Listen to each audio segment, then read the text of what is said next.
Really just wanted to point out a few of the trends we're seeing in the region. Kind of like what I identified earlier, poor industry data. I mean, if you're trying to do this on your own and trying to build a business case, unless you really know exactly the country you're already going to, you can go dive in and kind of figure it out on your own with some of the government resources.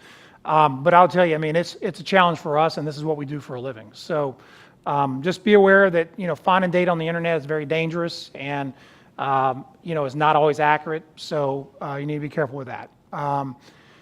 Government resources are all over the place throughout the region. So kind of like I went back from the very beginning where the number of countries and islands and everything else that you have to go talk to, the resources that they have to offer you range in quality dramatically.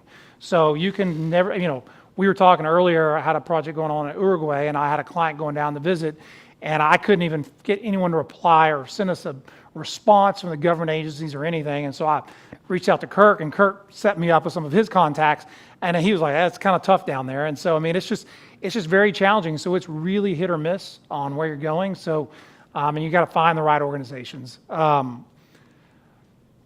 Market saturation. So this is a really big piece in the U.S. We look at call center saturation and just the saturation overall of like IT software development, which basically creates employee attrition and wage inflation. And that's what really drives two of those variables up to a negative perspective. But,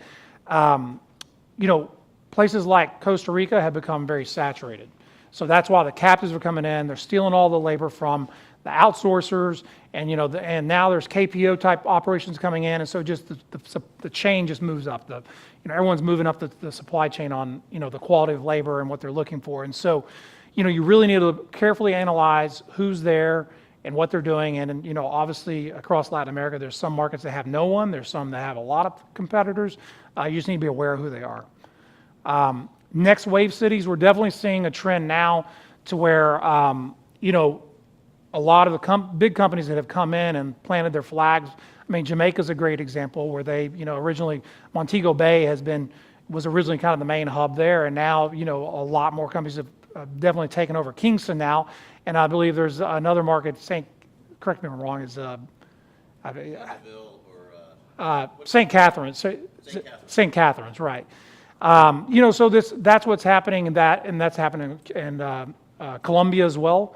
And I mean, that's what's happened in the Philippines. I mean, it's what's happened in the U.S. when everyone left the big cities, went out to the tier 2 markets. So now you need to start thinking beyond the name brand cities and looking at those next wave cities within each of the respective countries in Latin America. And there's going to be usually about a 10 to 15% cost savings in the smaller markets. Wage inflation, domestically we're dealing with 2 to 3% wage inflation in the U.S. It's upwards of 5% in this industry this year. But in Latin America, the Philippines, I mean, you're dealing with 5 to 10% annual wage inflation. So, when you're building your cost model or what your business is going to look like in 5 years versus what it looks like today, you need to be building in 5 to 10% wage inflation variables into that so you make sure you're growing into it and building it in the right way. Geopolitical volatility, I mean, I think, what's going on in Nicaragua is a major problem right now. I go down there on vacation actually in the south of the country, and I usually go through Costa Rica to get there. But because I mean, Managua's a mess, and I think the call centers that are there and other operations are there. I mean, it's going to basically it's a very negative thing until they figure out their problem. So it's things like that. What we just heard about on Mexico, classic example. We need to be aware of these things, and you're not sitting in these kind of meetings like this. You just, out of sight, out of mind, or it's too late and you've made a decision. Employee attrition, I kind of touched on this earlier. I'll tell you, attrition rates are going up in Latin America. Unless you're totally in an emerging market that's not mature. As all these markets are maturing, the Guatemalas, the Costa Ricas, attrition rates are increasing. Where they used to be 10, 20% per year. Now you're getting up in the 40 to 50% per year in some of these markets. And it just really depends on where you place your wages, and you really need to understand what that is and where you want to place yourself. Because if you get too much attrition and you're in some of these tighter labor markets, you can get yourself in a pretty bad spot or create a bad name for yourself as a shop that has a lot of turnover, and you're just not going to get people coming back. Entry of captives, kind of what I was mentioning earlier, this is what's happening. I mean, a lot of these guys like the Amazons are coming in and doing it themselves. They're not depending on the outsourcers, and when they come in paying premium wages, they take all the best labor, and man, if one of those comes in and plops in behind you, it can change the dynamics of your market completely. So you just need to be aware that people are going to come in after you and try to position yourself in a better spot. And they're going to build out better facilities, nicer, just make the investment in your facilities and build a good working environment. That's very, very important. I think captives, entry of higher end ops, I mean, this is going back to going to the KPO side where tons of shared service centers are entering the region, where these are more like IT, accounting and payroll, accounts receivables and accounts payable. I mean, that's really the next wave, and I'll tell you, the government agencies are all wanting to attract those companies because they're kind of tired of entry-level BPO call center operations, and so they're after IT, shared service centers, anything that's knowledge-based process, so the government's trying to attract them, so just keep that in mind that you're not going to be left buffered with nobody coming in behind you, and those guys that can really disrupt your labor conditions. Man, real estate availability, I mean, it's one of the toughest regions in the world to go operate in. I mean, I can set up a call center or IT operation in the Philippines overnight.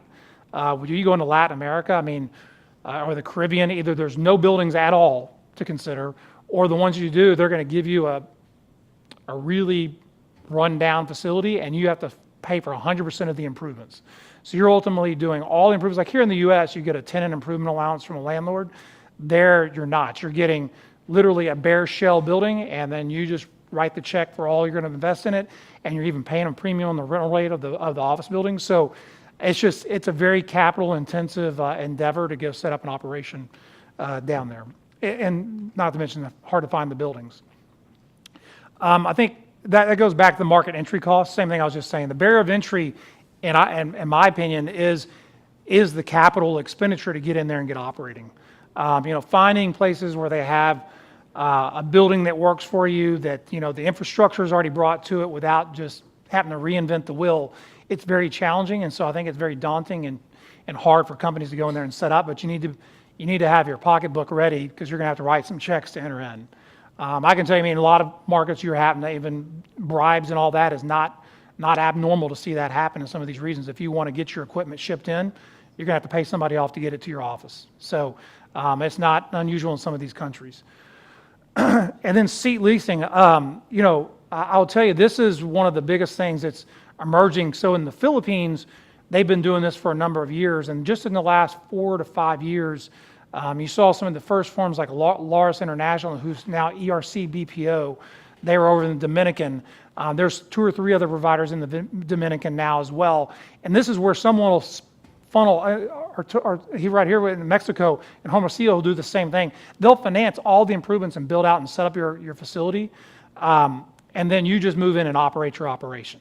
And so if you want to avoid the whole market entry cost issue, you can do this on a more of a short-term basis, have third-party capital, finance the operation, you just come in and run your business. And so there's seat leasing providers that are in Guatemala. We've got one that was setting up operation in Nicaragua. They're in Mexico. So there's Dominican. Jamaica's got some players that are entering that market as well. So, that is a very good way to enter the market and test the market without so much capital risk.